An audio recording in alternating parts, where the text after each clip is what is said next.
Hello అందరికీ ఈరోజు recipe ఏంటంటే కట్టె పొంగల్ ఎలా చేయాలో చూసేద్దాం రండి.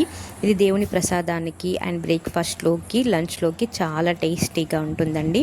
ముందుగా ఒక బౌల్ పెసరపప్పుని తీసుకొని గ్యాస్ ఆన్ చేసి లో ఫ్లేమ్లో పెట్టుకొని నేను చూపిస్తున్న విధంగా దోరగా వేయించుకొని పక్కనుంచుకోవాలి. పెసరపప్పు తీసుకున్న బౌల్తోనే సేమ్ క్వాంటిటీలో రైస్ కూడా తీసుకొని రైస్లో మనం వేయించుకున్న పెసరపప్పును యాడ్ చేసుకొని 2-3 టైమ్స్ శుభ్రంగా వాష్ చేసుకొని పక్కన ఉంచుకుందాం.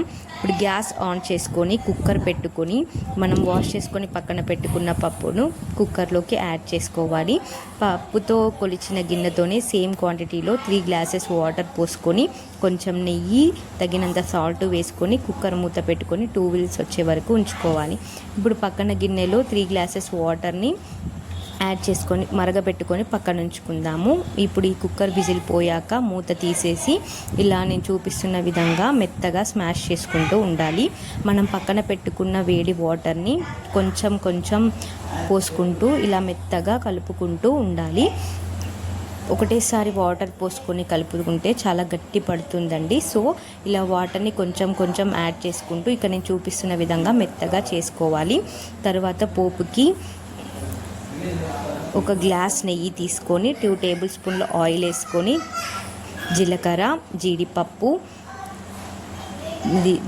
వేసుకొని వేయించుకోవాలి. తర్వాత అల్లం తరుగు, మిరియాలు, పచ్చిమిర్చి, కరివేపాకు వేసుకొని వేసుకొని కలుపుకొని లాస్ట్లో కొంచెం ఇంగువ యాడ్ చేసుకొని ఈ పోపును పప్పులో వేసుకొని కలుపుకోవాలి. అంతే, ఎంతో టేస్టీకరమైన కట్టె పొంగలి రెడీ.